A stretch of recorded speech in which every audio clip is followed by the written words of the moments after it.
저는 얼마든지 주겠어. 제발 그 기술만은 넘겨주시오.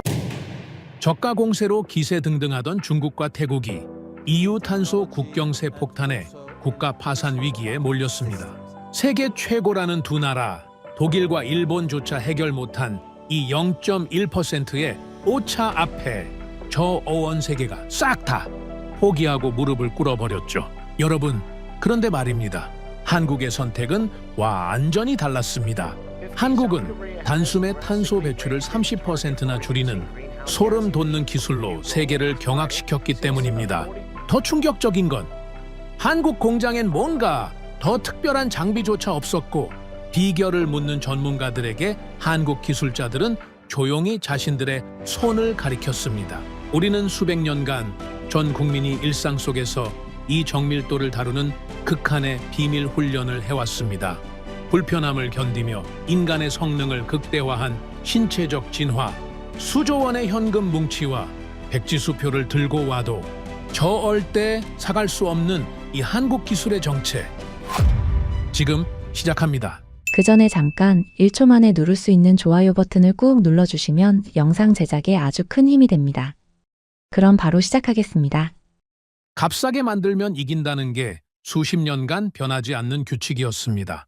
중국이 그 규칙으로 세계를 집어삼켰고, 인도가 뒤따랐으며 태국도 그 줄에 서게 됐죠.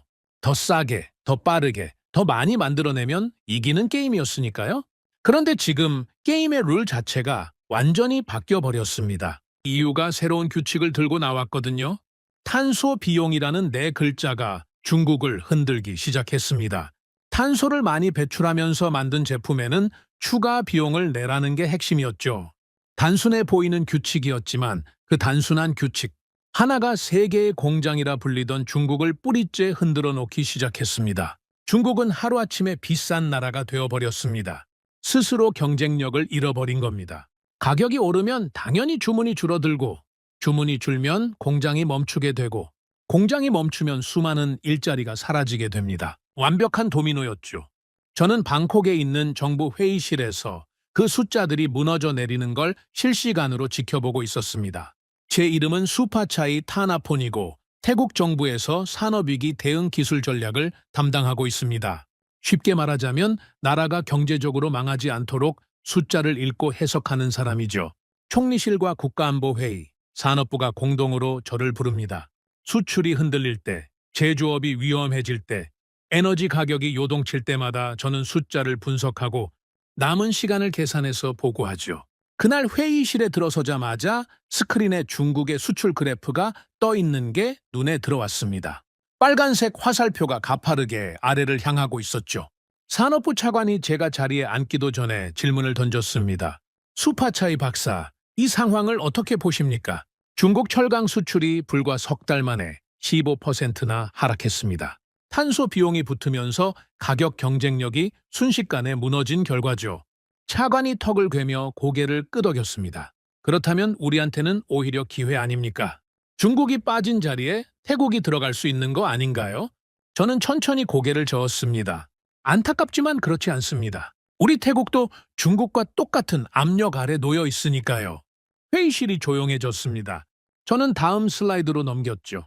태국의 탄소 배출량 그래프가 화면에 나타났는데 중국의 곡선과 놀라울 정도로 비슷한 모양이었습니다. 어떤 부분에서는 우리 쪽이 더 가파르게 올라가고 있었죠.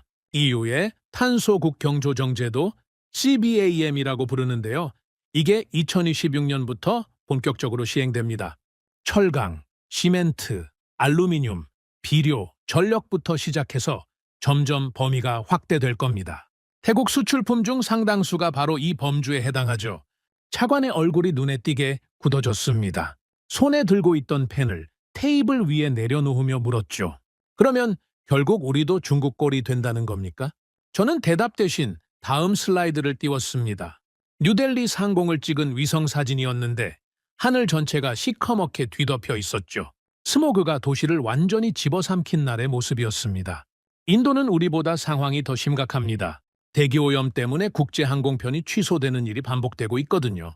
관광객이 급감하고 국제회의들이 하나둘씩 다른 나라로 옮겨가고 있습니다.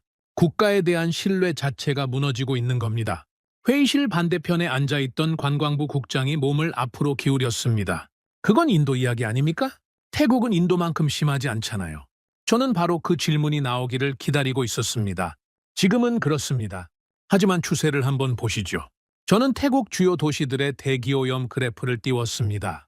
방콕, 치앙마이, 푸켓의 미세먼지 농도가 해마다 꾸준히 상승하고 있었죠. 특히 건기에는 인도 수준에 근접하는 날들이 점점 늘어나고 있었습니다. 작년 건기에 치앙마이 공기질이 세계 최악을 기록한 날이 있었습니다. 전 세계 뉴스에 보도됐죠. 그날 하루 동안 치앙마이행 항공편 예약 취소가 30%나 증가했습니다. 단 하루 만에요.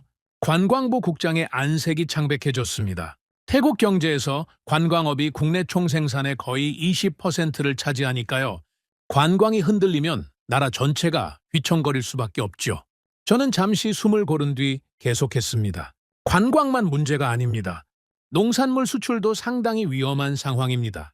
농업부 관계자가 눈을 크게 떴습니다. 농산물에도 탄소 비용이 붙는다는 말씀이십니까? 직접 붙지는 않지만 문제는 다른 데 있습니다. 매년 건기마다 북부 지역에서 산불이 발생하고 연무가 퍼지지 않습니까?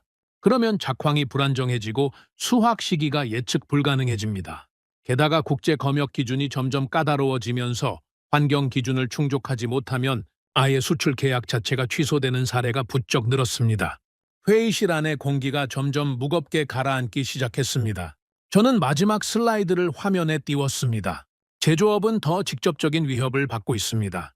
태국에 공장을 둔 다국적 기업들이 내부적으로 검토를 시작했다는 정보가 들어오고 있거든요. 탄소 비용이 본격화되면 태국 공장을 계속 유지하는 게 맞는지, 장기적으로 다른 나라로 이전해야 하는지, 산업부 차관이 테이블 위에 양손을 짚으며 물었습니다. 목소리에 긴장감이 역력했죠. 구체적으로 어떤 기업들입니까? 저는 잠시 말을 멈췄습니다.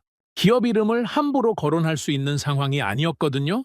아직 공식적인 움직임은 아닙니다. 하지만 내부 검토 단계에서 이런 논의가 나온다는 것 자체가 3년에서 5년 안에 실제 결정으로 이어질 수 있다는 신호입니다.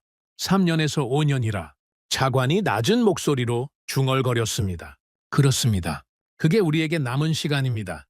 회의실이 완전히 침묵에 잠겼습니다. 저는 스크린을 바라봤습니다. 중국, 인도, 태국 세 나라의 그래프가 나란히 떠 있었죠. 중국이 먼저 꺾이기 시작했고 인도가 그 뒤를 따르고 있었으며 태국은 아직 꺾이지는 않았지만 분명히 같은 방향을 향해 가고 있었습니다. 총리실에서 파견 나온 비서관이 침묵을 깨고 조심스럽게 입을 열었습니다. 수파차이 박사님, 그렇다면 방법이 있긴 한 겁니까? 이 상황을 돌이킬 수 있는 방법 말입니다. 저는 대답하기 전에 잠시 생각을 정리해야 했습니다. 솔직히 그 순간 확실한 답이 있었던 건 아니었거든요. 방법을 반드시 찾아야 합니다.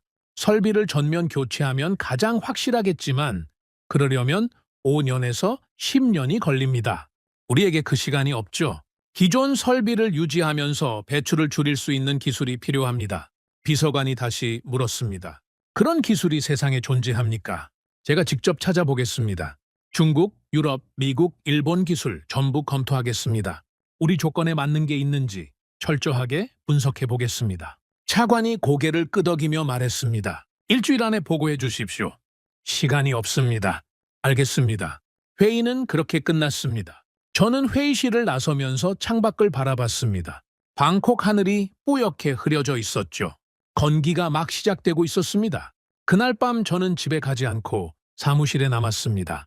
컴퓨터 앞에 앉아 자료를 뒤지기 시작했죠. 중국의 환경기술 현황, 유럽의 탄소 저감 설비, 미국의 에너지 효율 시스템, 일본의 정밀 제어 기술까지 수백 페이지의 보고서를 밤새 읽어나갔습니다. 그런데 읽으면 읽을수록 오히려 막막해지기만 했습니다. 중국 기술은 성능은 괜찮았지만 정치적 리스크가 너무 컸습니다. 태국이 중국 기술에 의존하면 미국과 EU의 신뢰를 잃을 수 있거든요. 유럽 기술은 정밀하고 신뢰할 수 있었지만 도입부터 가동까지 최소 3년이 걸렸습니다. 미국 기술은 효과는 검증됐지만 비용이 우리 예산을 훌쩍 넘어섰죠. 일본 기술은 품질은 믿을만 했지만 현장 적용 속도가 너무 느렸습니다. 새벽 3시, 저는 컴퓨터 앞에서 양손으로 머리를 감싸 쥐었습니다. 선택지가 하나도 없었습니다. 검토하는 대안마다 어떤 이유에서든 탈락하고 있었죠. 시간이 없는데 빠른 기술이 없었고 예산이 부족한데 저렴한 기술도 없었습니다. 중국처럼 버티면 우리도 밀린다. 낮에 회의실에서 제가 직접 했던 말이 머릿속에서 계속 맴돌았습니다. 다른 사람들에게 경고하려고 했던 그 말이 이제는 저 자신을 짓누르고 있었죠. 그때 저는 처음으로 진짜 두려움을 느꼈습니다. 숫자를 다루는 사람은 감정에 휘둘리면 안 됩니다. 항상 냉정하게, 객관적으로, 논리적으로. 그게 저의 방식이었거든요. 하지만 그날 밤만큼은 어쩔 수 없이 두려웠습니다. 태국이라는 나라의 미래가 도무지 그려지지 않았으니까요. 새벽 4시가 조금 넘은 시각이었습니다. 저는 마지막으로 검색어 하나를 입력했습니다. 사실 큰 기대는 하지 않았죠. 아시아 열관리 기술 선도국. 검색 결과가 화면에 떴습니다. 맨 위에 한 나라 이름이 올라와 있었죠. 한국. 저는 그 순간 마우스를 움직이던 손을 멈췄습니다. 한국이라. 솔직히 반신반의했습니다. 한국이 반도체 강국인 건 알았지만 열관리 기술이요. 환경기술 분야에서요. 그게 우리 문제를 해결할 수 있겠습니까? 하지만 자료를 읽으면 읽을수록 묘한 느낌이 들기 시작했습니다. 한국의 정밀 제어 기술, 열 분산 시스템, 냉각 효율화 방식, 다른 어느 나라에서도 본 적 없는 독특한 접근법들이 눈에 들어왔거든요. 특히 기존 설비를 유지하면서도 효율을 높이는 방식이 인상적이었습니다.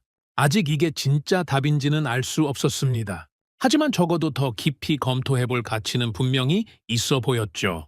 저는 그날 밤 수첩에 메모 한 줄을 남겼습니다. 한국기술 정밀 검토 필요. 그리고 고개를 들어 창밖을 바라봤습니다. 어느새 동이 트기 시작하고 있었죠. 방콕의 새벽 하늘은 여전히 뿌옇게 흐렸습니다. 하지만 저는 그 순간 아주 작은 가능성 하나를 발견한 것 같았습니다. 캄캄한 터널 끝에서 희미한 빛 한 점을 본 느낌이었죠.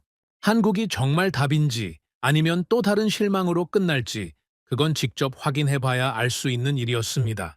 하지만 한 가지만은 분명했습니다. 우리는 멈춰 있을 시간이 없었습니다. 한국, 그 두 글자가 머릿속을 떠나지 않았습니다. 일주일 안에 보고하라는 차관의 말이 계속 머릿속에 맴돌았습니다. 일주일이면 168시간이죠. 그 시간 안에 태국의 미래를 바꿀 수 있는 기술을 찾아내야 했습니다. 불가능에 가까운 임무였지만 불가능하다고 손 놓고 있을 수는 없었습니다. 저는 팀원들을 긴급 소집했습니다. 산업분석관 3명, 기술평가 전문가 2명, 그리고 외교 라인과 연결된 정책조정관 1명까지 총 6명이 제 사무실로 모였죠. 새벽에 잠깐 눈을 붙이고 온 터라 모두들 얼굴에 피로가 역력했습니다. 상황은 알고 계실 겁니다. 우리에게 시간이 없습니다. 가능한 모든 옵션을 동시에 검토해야 해요. 각자 맡은 분야를 이틀 안에 정리해 주십시오. 산업분석관 중 1명인 위차이가 손을 들었습니다. 박사님, 구체적으로 어떤 방향을 검토하면 됩니까? 저는 화이트보드에 5가지를 적었습니다. 첫째, EU와의 직접 협상 가능성. 탄소 기준을 완화하거나 유예 기간을 얻을 수 있는지. 둘째, 설비 전면 교체 시나리오. 비용과 시간이 얼마나 드는지. 셋째, 생산량 자체를 줄이는 방안. 그게 경제적으로 어떤 결과를 가져오는지. 넷째, 주요국 기술 도입 가능성. 중국, 유럽, 미국, 일본 기술을 각각 평가해 주십시오. 다섯째, 제가 어젯밤에 발견한 한국 기술. 이건 제가 직접 깊이 들여다보겠습니다. 팀원들이 고개를 끄덕이며 각자 맡은 부분을 메모했습니다. 정책조정관 뿌라윗이 조심스럽게 물었죠. EU 협상은 외교부 라인을 통해야 하는데 시간이 촉박합니다. 제가 오늘 바로 접촉해 보겠습니다만 솔직히 기대는 하지 마십시오. 알고 있습니다. 하지만 가능성이 1%라도 있다면 확인해야죠. 회의는 30분 만에 끝났습니다. 시간이 아까웠으니까요. 팀원들이 사무실을 나가고 저는 다시 컴퓨터 앞에 앉았습니다. 한국 기술에 관한 자료를 더 깊이 파고들어야 했거든요. 이틀 후 첫 번째 보고가 들어왔습니다. EU 협상 가능성에 대한 뿌라윗의 보고였죠. 결론부터 말씀드리면 불가능합니다. 예상은 했지만 직접 듣는 건 또 다른 무게가 있었습니다. 근거가 뭡니까? EU 측 실무진과 비공식 접촉을 했습니다. 그쪽 입장은 명확했어요. CBAM은 특정 국가를 겨냥한 게 아니라 전 세계에 동일하게 적용되는 규칙이라고요. 한 나라의 예외를 두면 제도 전체가 무너진다는 거죠. 유예 기간 연장도 불가능합니다. 이미 2023년부터 전환 기간이 시작됐고 2026년 본격 시행은 확정된 사안이라고 했습니다. 협상의 여지가 전혀 없다는 겁니까? 뿌라윗이 고개를 저었습니다. 그쪽 담당자가 이렇게 말하더군요. 규칙을 바꿔달라고 할 게 아니라 규칙에 맞춰서 바꾸라고요? 태국이 탄소 배출을 줄이면 자연히 비용도 줄어든다고. 결국 공은 우리한테 있다는 뜻이었습니다. 저는 한숨을 삼켰습니다. 예상했던 대답이었지만 그래도 한 가지 가능성이 사라진 건 무거웠죠. 다음 날 설비 전면 교체 시나리오에 대한 보고가 올라왔습니다. 기술평가 전문가 쏨차이가 정리한 자료였죠. 태국 전체 제조업 설비를 저탄소 시스템으로 교체할 경우 예상 비용은 최소 8천억 바트입니다. 현재 환율로 약 230억 달러 규모죠. 숫자가 너무 커서 실감이 나지 않았습니다. 기간은요? 전면 교체에 최소 7년에서 10년이 걸립니다. 그것도 지금 당장 시작한다는 가정해서요. 예산 확보, 입찰, 계약, 설치, 시운전까지 모든 과정을 포함하면 현실적으로는 10년도 빠듯합니다. 우리에게 3년에서 5년밖에 없는데 10년이라 이 옵션도 사실상 불가능하다는 거군요. 쏨차이가 무겁게 고개를 끄덕였습니다. 그렇습니다. 그리고 설령 예산과 시간이 있다 해도 교체 기간 동안 공장 가동을 멈춰야 합니다. 그 기간 동안 수출이 중단되면 경제적 타격이 더 클 수 있습니다. 막다른 골목이었습니다. 두 번째 가능성도 사라졌죠. 그 다음 보고는 더 암울했습니다. 생산량 축소 시나리오였거든요. 탄소 배출을 줄이는 가장 확실한 방법은 생산 자체를 줄이는 겁니다. 하지만 그렇게 하면 제조업 매출이 30% 이상 감소하고 관련 일자리 약 200만 개가 위험해집니다. 200만 개요. 네. 거기다 제조업이 위축되면 관광업도 영향을 받습니다. 공항, 호텔, 운송, 식당까지 연쇄적으로 타격을 입죠. 국내 총생산이 최소 5% 이상 하락할 것으로 예상됩니다. 그건 경기 침체 수준이 아니라 경제 위기 수준이군요. 그렇습니다. 탄소 비용을 피하려다가 나라 경제 전체가 무너질 수 있습니다. 이 옵션은 검토할 가치도 없었습니다. 문제를 해결하는 게 아니라 더 큰 문제를 만드는 거니까요. 나흘째 되는 날, 주요국 기술평가 보고서가 완성됐습니다. 저는 팀원들을 다시 모아 함께 검토했죠. 먼저 중국 기술입니다. 위차이가 화면에 자료를 띄웠습니다. 중국은 최근 몇 년간 친환경 기술에 막대한 투자를 했습니다. 태양광, 풍력, 전기차 배터리 분야에서는 세계 최고 수준이죠. 가격도 저렴합니다. 하지만 문제가 있습니다. 어떤 문제요? 정치적 리스크입니다. 태국이 중국 기술에 전면 의존하게 되면 국제사회, 특히 미국과 EU가 어떻게 반응하겠습니까? 지금 미중 갈등이 심화되는 상황에서 중국 기술을 대규모로 도입하면 외교적 균형이 무너질 수 있습니다. 뿌라윗이 덧붙였습니다. 게다가 기술 종속 문제도 있습니다. 핵심 부품이나 소프트웨어를 중국에 의존하게 되면 나중에 중국이 조건을 바꿔도 우리가 할 수 있는 게 없어집니다. 저는 고개를 끄덕였습니다. 중국 기술은 당장은 매력적으로 보여도 장기적으로는 또 다른 덫이 될 수 있었죠. 다음은 유럽 기술입니다. 쏨차이가 발표를 이어받았습니다. 유럽, 특히 독일과 네덜란드의 환경 기술은 세계 최고 수준입니다. 정밀하고 신뢰할 수 있죠. EU 기준에도 완벽하게 부합하고요. 그럼 뭐가 문제입니까? 속도입니다. 유럽 기업들은 철저한 사전 조사, 맞춤 설계, 품질 검증을 거칩니다. 좋은 점이기도 하지만 그만큼 시간이 오래 걸린다는 뜻이죠. 계약부터 실제 가동까지 평균 3년에서 4년입니다. 우리에게 그 시간이 없다는 건 이미 확인된 거 아닙니까? 그렇습니다. 그리고 비용도 만만치 않습니다. 미국만큼은 아니지만 우리 예산으로 대규모 도입은 어렵습니다. 유럽 기술도 탈락이었습니다. 미국은요, 미국 기술은 효과 면에서는 검증되어 있습니다. 특히 에너지 효율화 분야에서 뛰어난 성과를 보여주고 있죠. 하지만 비용이 가장 큰 문제입니다. 같은 규모의 프로젝트를 진행할 경우 유럽보다 20에서 30% 더 비쌉니다. 왜 그렇게 비쌉니까? 인건비, 기술료, 그리고 사후 관리 비용까지 전부 포함되거든요. 미국 기업들은 기술만 파는 게 아니라 전체 패키지를 팝니다. 좋게 말하면 종합 서비스고 나쁘게 말하면 비싼 겁니다. 일본은 어떻습니까? 일본 기술은 품질과 안정성 면에서는 믿을 만합니다. 오랜 기간 검증된 기술이 많고 아시아 환경에 대한 이해도도 높죠. 하지만 현장 적용 속도가 문제입니다. 구체적으로요? 일본 기업들은 굉장히 신중합니다. 현지 환경 조사, 시범 운영, 단계별 확대. 이 모든 과정을 철저하게 거칩니다. 안전하긴 하지만 우리처럼 급한 상황에서는 답답할 정도로 느립니다. 태국 전체에 적용하려면 5년은 잡아야 합니다. 회의실에 무거운 침묵이 흘렀습니다. 모든 선택지가 하나씩 탈락하고 있었거든요. EU 협상은 불가능했고, 설비 교체는 시간이 너무 오래 걸렸고, 생산 축소는 경제를 망가뜨리는 길이었죠. 중국 기술은 정치적 위험이 있었고, 유럽은 느렸고, 미국은 비쌌고, 일본도 속도가 문제였습니다. 위차이가 조심스럽게 물었습니다. 박사님, 그러면 남은 게 뭡니까? 저는 잠시 뜸을 들였습니다. 그리고 준비해둔 자료를 화면에 띄웠죠. 한국입니다. 팀원들의 눈이 일제히 화면으로 향했습니다. 한국의 열관리 기술에 관한 자료가 나타났죠. 제가 며칠간 깊이 분석해봤습니다. 한국 기술은 우리가 찾던 조건에 가장 근접해 있습니다. 쏨차이가 물었습니다. 어떤 점에서 그렇습니까? 첫째, 속도입니다. 한국 기업들은 빠른 현장 적용에 익숙합니다. 계약부터 가동까지 1년에서 2년 안에 가능한 경우가 많습니다.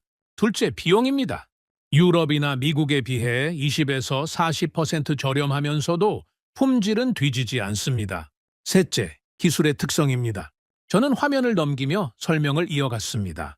한국의 열관리 기술은 기존 설비를 유지하면서 효율을 높이는 방식입니다. 전면 교체가 아니라 핵심 부분만 개선해서 배출을 줄이는 거죠. 우리 상황에 딱 맞는 접근법입니다. 뿌라윗이 질문했습니다. 정치적 리스크는 어떻습니까? 중국처럼 문제가 될 소지는 없습니까?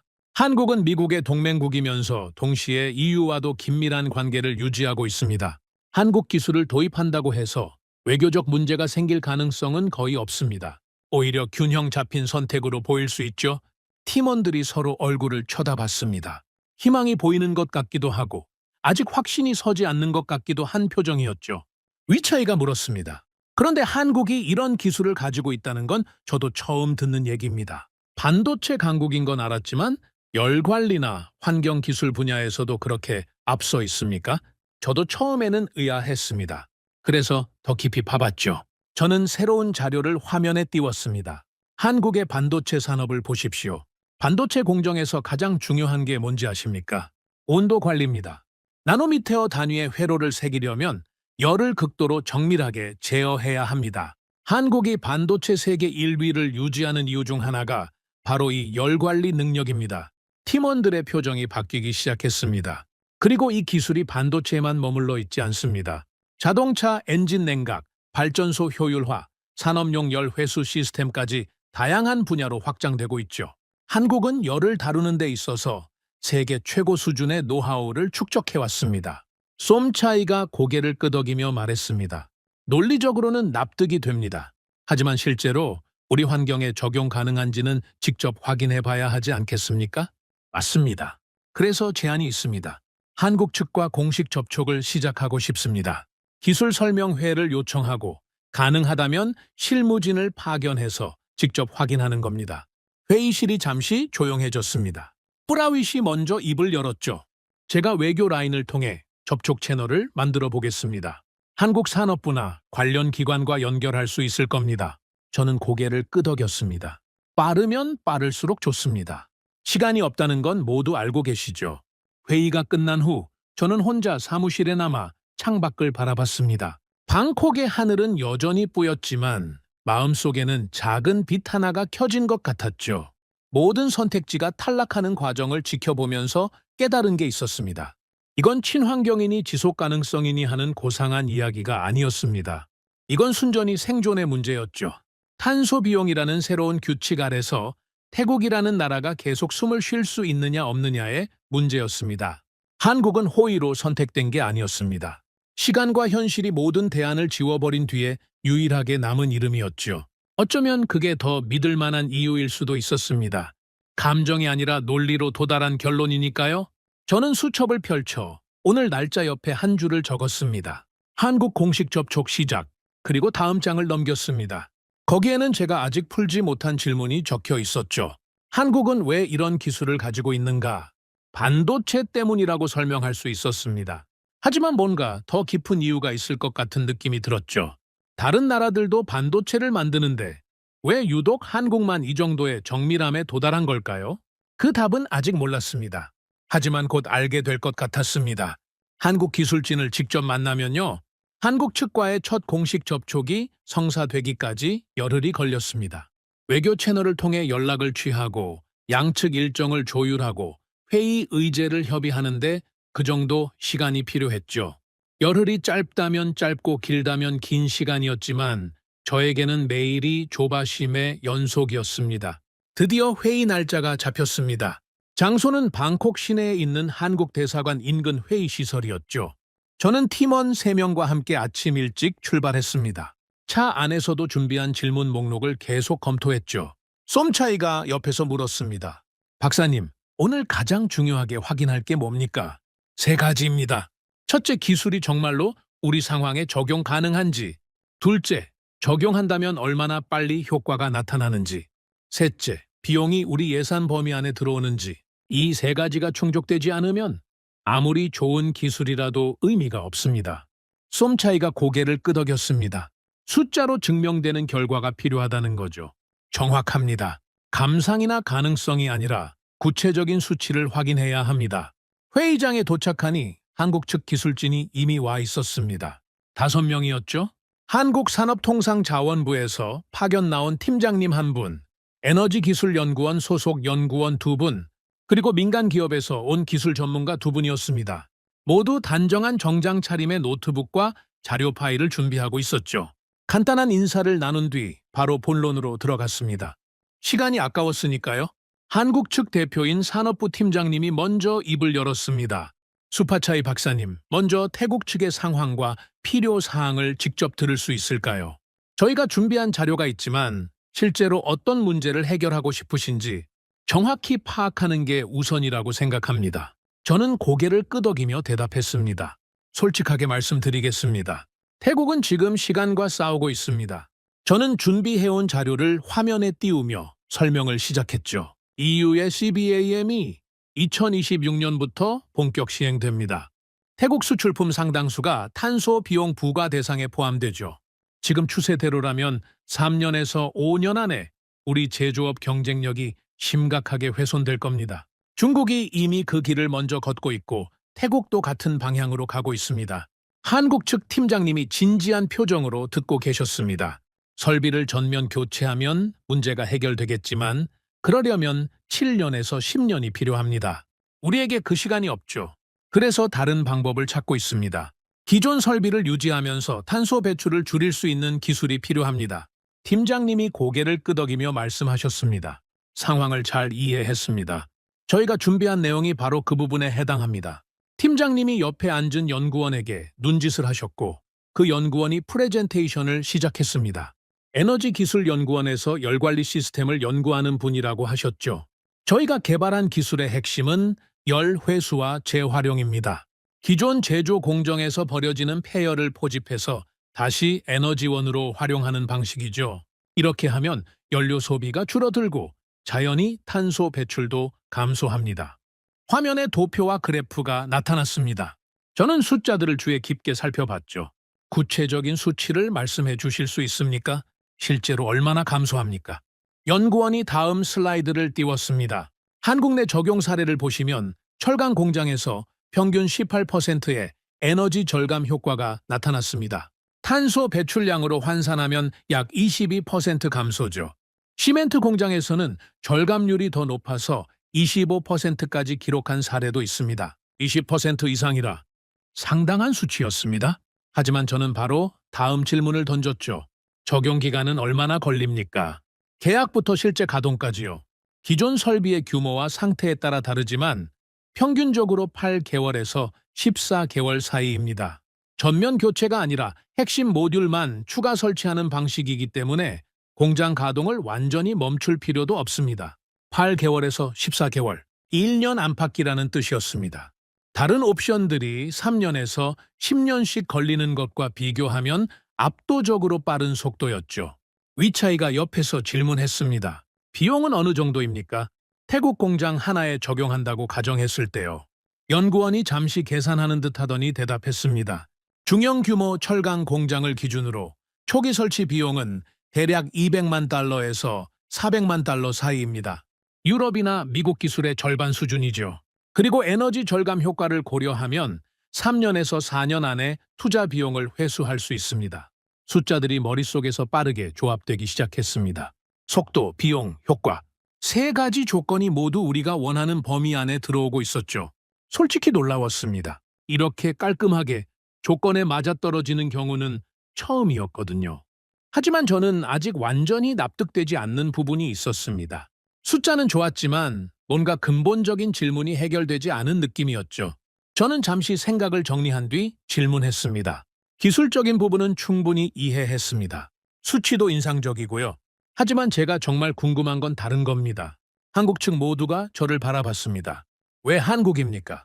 질문이 너무 직접적이었는지 잠시 정적이 흘렀습니다. 저는 질문을 더 구체화했죠. 미국도 기술이 있고 유럽도 기술이 있고 일본도 기술이 있습니다. 그런데 왜 유독 한국만 이 속도와 이 정밀도를 동시에 갖추고 있는 겁니까? 다른 나라들은 속도가 빠르면 정밀도가 떨어지고 정밀하면 속도가 느립니다. 한국은 어떻게 둘 다 잡을 수 있는 겁니까? 회의실이 조용해졌습니다. 한국 측 기술진이 서로 눈빛을 교환하는 게 보였죠. 뭔가 대답하기 까다로운 질문인 것 같았습니다. 팀장님이 먼저 입을 여셨습니다. 좋은 질문입니다.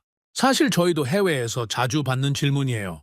그런데 대답하기가 쉽지 않습니다. 왜 쉽지 않습니까? 팀장님이 잠시 생각하시더니 말씀하셨습니다. 장비나 자본으로 설명할 수 있는 부분이 아니거든요. 같은 장비를 써도 결과가 다르게 나옵니다. 같은 매뉴얼을 따라도 품질이 다르죠.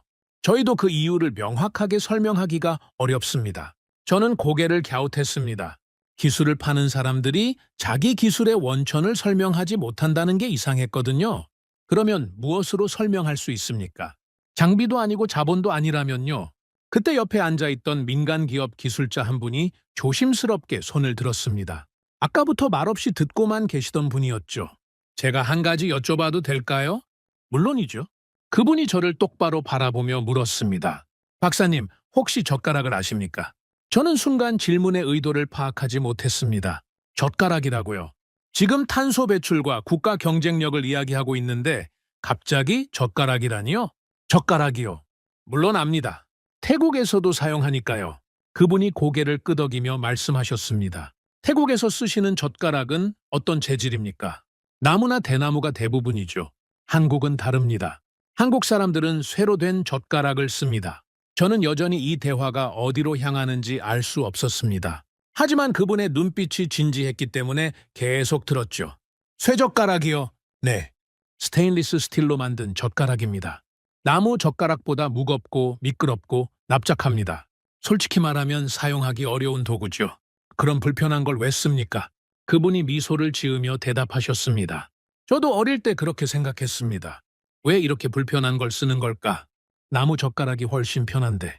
하지만 한국 사람들은 그 불편함을 수백 년간 유지해 왔습니다. 바꾸지 않았죠. 회의실 안의 공기가 묘하게 바뀌기 시작했습니다. 뭔가 중요한 이야기가 나오려는 느낌이었죠. 그분이 계속하셨습니다. 쇠젓가락으로 음식을 집으려면 상당한 기술이 필요합니다. 압력을 정확하게 조절해야 하고 각도를 맞춰야 하고 속도도 제어해야 하죠. 너무 세게 쥐면 음식이 튀어나가고 너무 약하게 쥐면 미끄러져서 떨어집니다. 한국 아이들은 어릴 때부터 이걸 매일 연습합니다. 하루에 3번, 1년에 1000번 이상을 반복하죠. 저는 그제야 이 이야기가 어디로 향하는지 어렴풋이 감을 잡기 시작했습니다. 그게 기술과 무슨 관련이 있습니까? 그분이 화면을 가리키며 말씀하셨습니다. 방금 보여드린 열관리 기술의 핵심이 뭔지 아십니까? 정밀한 제어입니다. 열을 정확한 온도로 유지하고 정확한 양만큼 회수하고 정확한 타이밍에 재활용해야 합니다. 오차가 1%만 나도 효율이 급격히 떨어지죠. 그분이 잠시 말을 멈추었다가 이어갔습니다. 이런 정밀 제어는 기계만으로 되지 않습니다. 사람의 손이 필요합니다.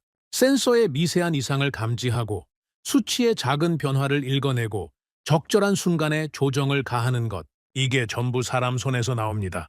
한국 기술자들은 그 손을 어릴 때부터 쇠젓가락으로 훈련해온 겁니다. 회의실이 완전히 조용해졌습니다. 저는 그 순간 뭔가가 머릿속에서 연결되는 느낌을 받았습니다. 하지만 아직 명확하게 정리되지는 않았죠. 팀장님이 덧붙이셨습니다. 과장처럼 들릴 수 있다는 거 압니다. 젓가락 하나로 국가 경쟁력을 설명하다니 좀 황당하게 느껴지실 수도 있죠. 하지만 저희도 다른 설명을 찾지 못했습니다. 같은 장비, 같은 교육, 같은 투자를 해도 한국 기술자들의 정밀도가 다르게 나오거든요. 연구자들 사이에서는 이걸 문화적 축적이라고 부릅니다.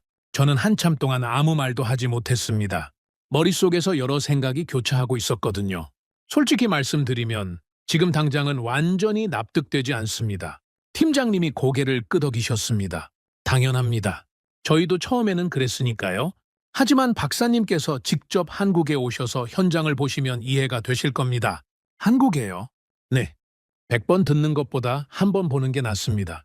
반도체 공장, 조선소, 자동차 생산 라인, 이런 곳에서 한국 기술자들이 실제로 어떻게 일하는지 직접 보시면 제가 드린 말씀이 과장이 아니라는 걸 아시게 될 겁니다. 저는 잠시 생각했습니다. 일정이 빠듯했지만 직접 확인하지 않고 결정을 내릴 수는 없었죠. 검토해 보겠습니다. 방문이 가능하다면 일정을 조율하죠. 팀장님이 미소를 지으며 말씀하셨습니다. 언제든 환영합니다. 저희가 모든 준비를 해드리겠습니다. 회의는 그렇게 마무리됐습니다.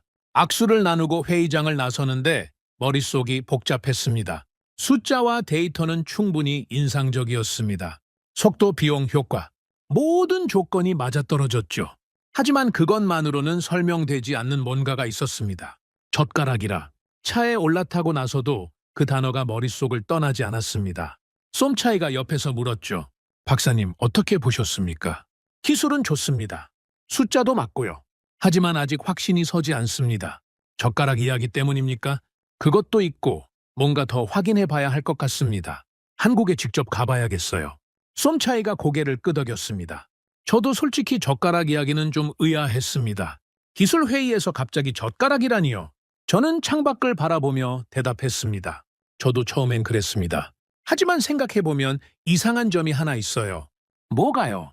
그 사람들이 자기 기술을 설명하면서 장비나 투자가 아니라 젓가락을 꺼냈다는 겁니다.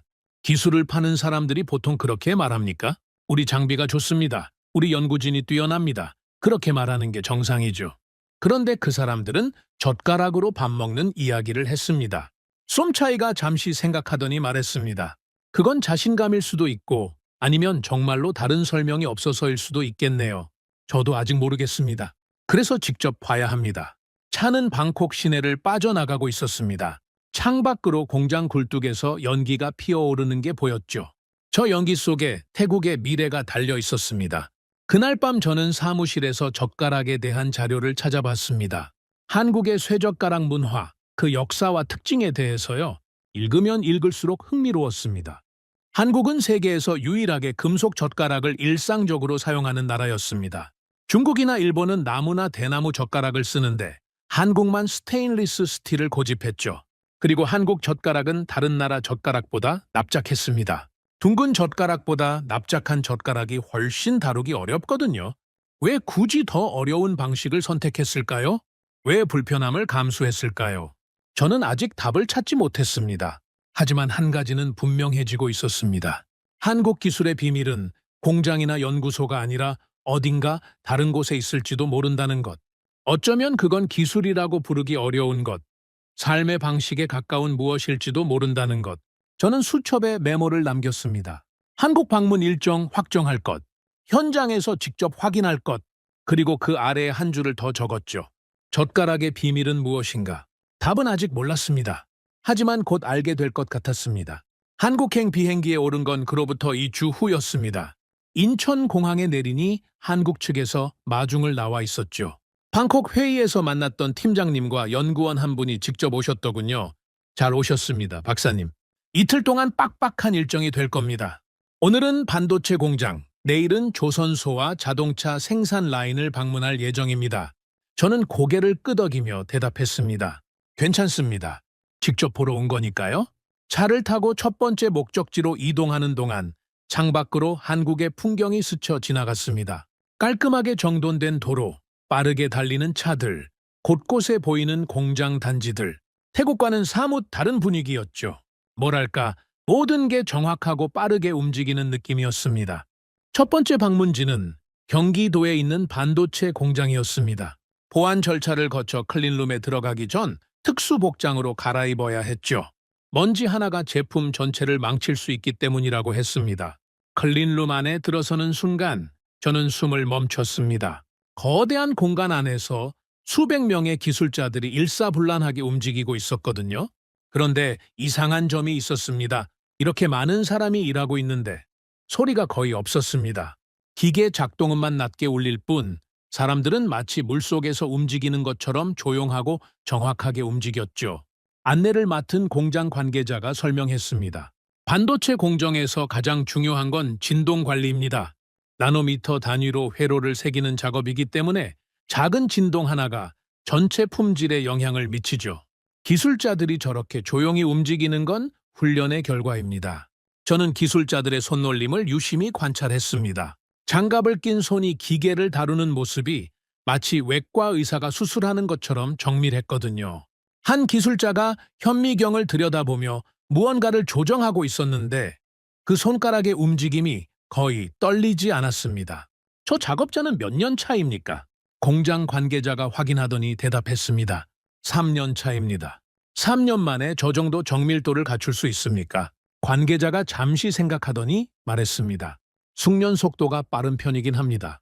다른 나라 공장에서는 같은 수준에 도달하는데 5년에서 7년이 걸린다고 들었습니다. 저희도 그 이유를 정확히는 모릅니다. 다만 한국 기술자들이 손으로 하는 작업에 유독 빨리 적응한다는 건 사실입니다. 저는 그 말을 듣고 어제 회의에서 들었던 젓가락 이야기를 떠올렸습니다. 그때는 반신반의했는데 직접 현장을 보니 뭔가 연결되는 느낌이 들었죠. 공장 견학을 마치고 점심을 먹으러 갔습니다. 한국 측에서 전통 음식점을 예약해 두었더군요. 자리에 앉자 반찬들이 차례로 나왔습니다. 그리고 젓가락이 놓였죠. 스테인리스 스틸로 된 납작한 젓가락이었습니다. 저는 그 젓가락을 집어들었습니다.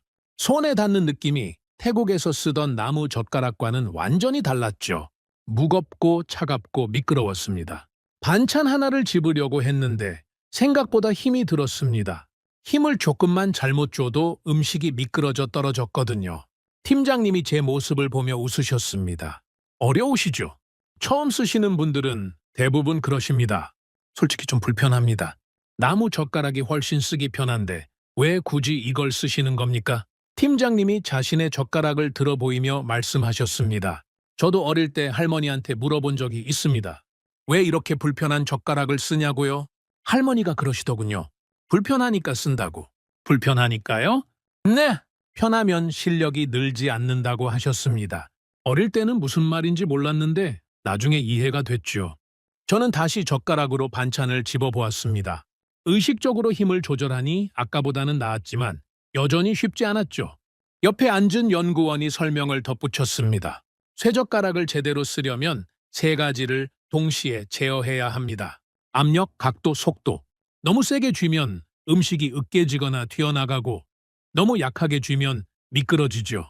각도가 조금만 틀어져도 안 잡히고요. 이 세 가지를 무의식적으로 동시에 조절할 수 있어야 합니다. 저는 반도체 공장에서 봤던 기술자의 손놀림을 떠올렸습니다. 그 기술자도 정확히 같은 일을 하고 있었죠. 압력, 각도, 속도를 동시에 제어하면서 나노미터 단위의 작업을 수행하고 있었습니다. 그러면 한국 사람들은 어릴 때부터 이걸 매일 연습하는 거군요. 팀장님이 고개를 끄덕이셨습니다. 하루에 3끼, 1년이면 1000번 넘게 반복합니다. 10살이면 이미 3000번 이상을 연습한 셈이지요. 그리고 그게 평생 계속됩니다. 저는 한참 동안 젓가락을 바라봤습니다. 그냥 식사 도구라고 생각했는데 그게 아니었습니다.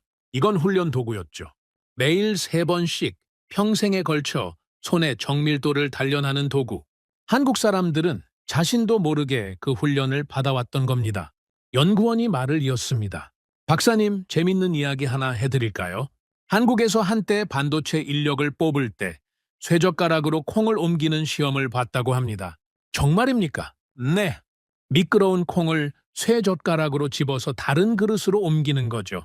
시간 내에 몇 개를 옮기느냐로 손 정밀도를 측정했다고 합니다.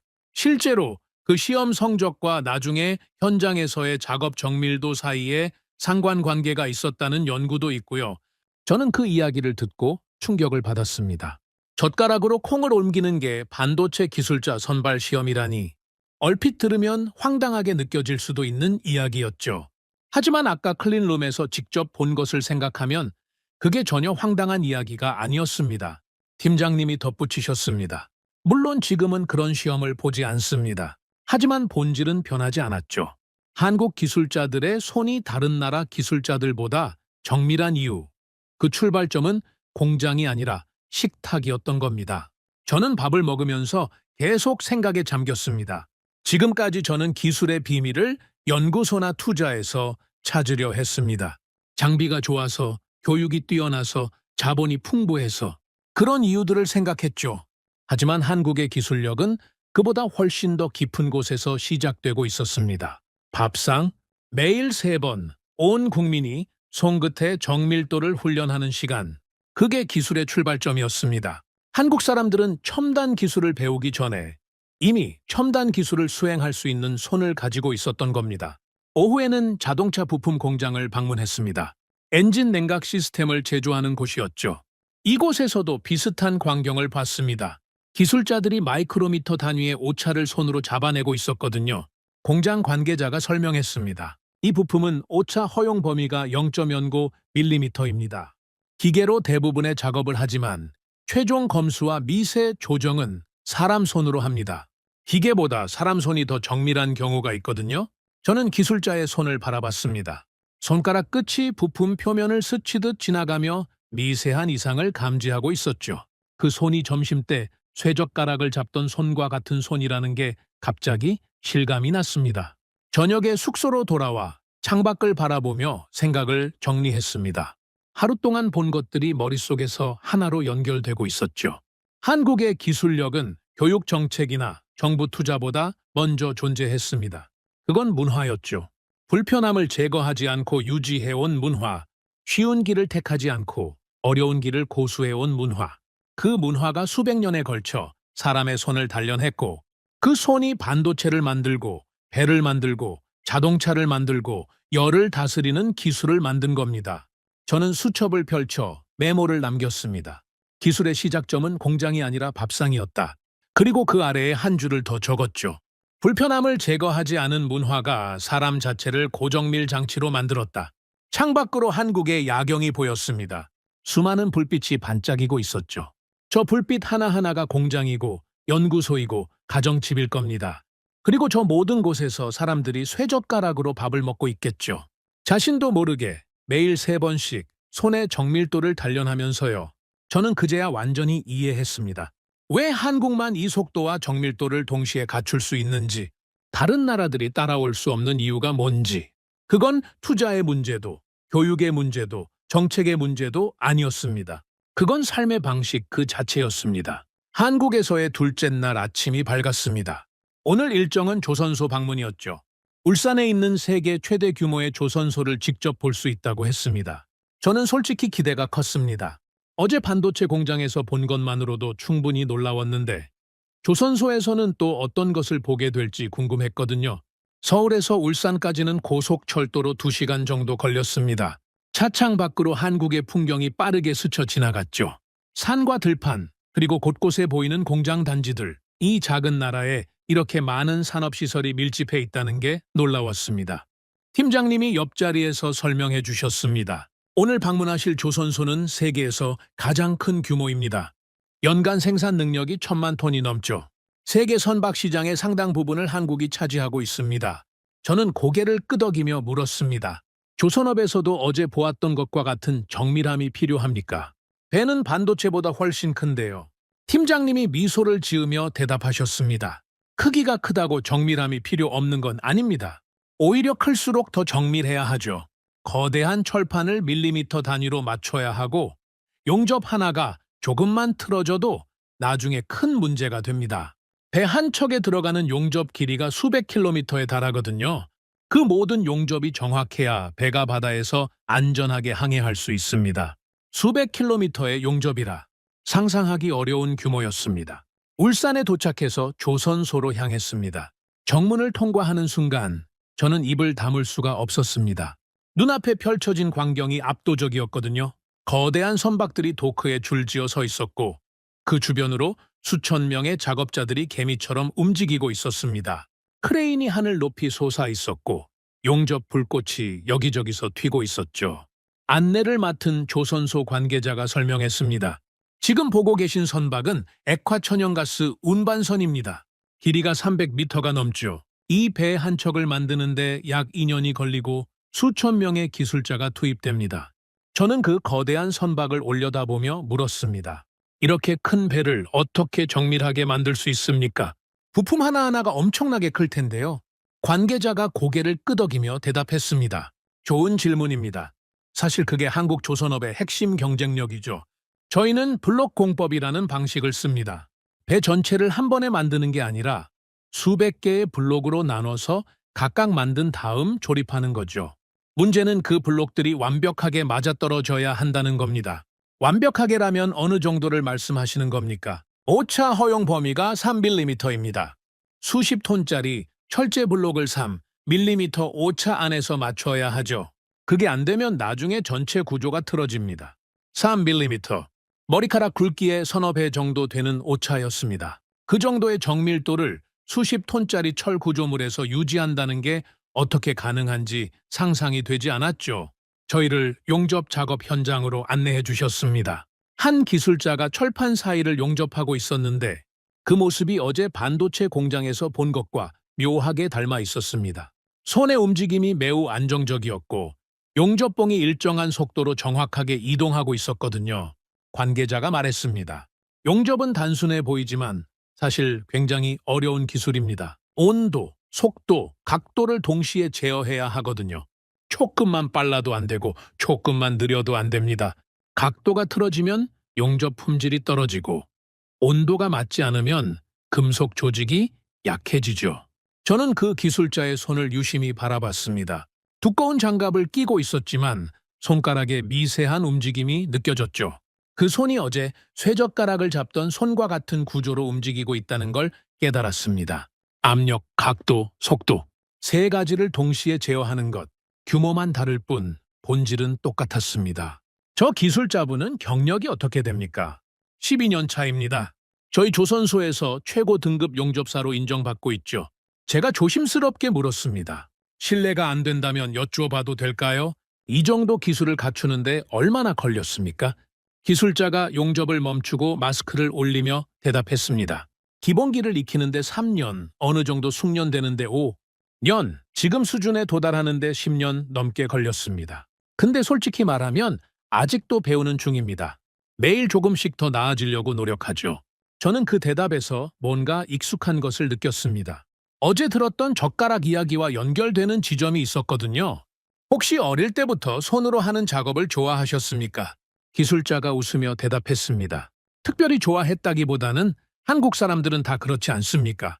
어릴 때부터 손으로 뭔가를 만지작거리고 조립하고 고치고 저도 어릴 때 라디오 분해했다가 아버지한테 혼났던 기억이 나네요. 관계자가 덧붙였습니다. 한국에서는 손재주가 있는 사람을 손이 야무지다고 표현합니다. 그리고 대부분의 한국 사람들은 어느 정도 손이 야무지죠. 어릴 때부터 젓가락질을 배우고 학교에서 만들기 수업을 하고 집에서 이것저것 고치면서 자라니까요. 저는 그 말을 듣고 고개를 끄덕였습니다. 한국의 기술력이 특정 분야에 국한된 게 아니라 전 산업에 걸쳐 나타나는 이유를 이해하기 시작했거든요. 반도체든 조선이든 자동차든 결국 핵심은 사람의 손이었습니다. 그리고 그 손은 공장에서 처음 만들어지는 게 아니라 어릴 때부터 일상에서 단련되어 온 것이었죠. 조선소 견학을 마치고 군의 식당에서 점심을 먹었습니다. 역시나 쇠젓가락이 놓여 있었죠. 저는 이제 그 젓가락을 볼 때마다 다른 눈으로 보게 됐습니다. 단순한 식사 도구가 아니라 국가 경쟁력의 상징처럼 느껴졌거든요. 식사 중에 팀장님이 흥미로운 이야기를 꺼내셨습니다. 박사님, 혹시 세계 기능 올림픽이라고 들어보셨습니까? 기능 올림픽이요? 이름은 들어본 것 같은데 자세히는 모릅니다. 팀장님이 설명해 주셨습니다. 세계 기능 올림픽은 각 나라의 기술자들이 모여서 실력을 겨루는 대회입니다. 용접, 배관, 전자, 미용, 요리 등 다양한 분야에서 경쟁하죠. 일종의 기술자들의 올림픽이라고 생각하시면 됩니다. 그게 한국과 무슨 관련이 있습니까? 팀장님이 미소를 지으며 대답하셨습니다. 한국은 이 대회에서 19번 종합 우승을 했습니다. 세계에서 가장 많은 우승 횟수죠. 특히 정밀기계, 용접, 전자 분야에서는 거의 매번 금메달을 휩쓸었습니다. 19번이요? 네. 한국보다 인구가 많은 나라도, 경제 규모가 큰 나라도 많습니다. 하지만 기능 올림픽에서는 한국을 이기기가 쉽지 않죠. 독일이나 일본 같은 기술 강국들도 한국 선수들 앞에서는 고전하는 경우가 많습니다. 저는 그 이야기를 듣고 충격을 받았습니다. 올림픽에서 금메달을 따는 것도 대단한 일인데 기술 분야에서 19번이나 종합 우승을 했다는 건 단순한 우연이 아니었거든요. 그건 시스템의 결과였습니다. 국가 전체가 기술자의 손을 단련하는 시스템을 갖추고 있다는 뜻이었죠. 왜 한국이 그렇게 강한 겁니까? 다른 나라들도 열심히 준비할 텐데요. 팀장님이 잠시 생각하시더니 대답하셨습니다. 여러 가지 이유가 있겠지만 가장 큰 건 기반의 차이라고 생각합니다. 다른 나라 선수들은 대회를 위해 특별히 훈련합니다. 하지만 한국 선수들은 이미 어릴 때부터 손을 쓰는 훈련을 받아왔죠. 쇠젓가락으로 밥을 먹고 학교에서 만들기를 하고 집에서 이것저것 고치면서요. 대회 준비는 그 위에 추가되는 겁니다. 출발선이 다른 거죠. 출발선이 다르다. 그 표현이 정확했습니다. 한국은 기술을 가르치기 전에 이미 기술을 수행할 수 있는 손을 가진 사람들을 대량으로 보유하고 있었습니다.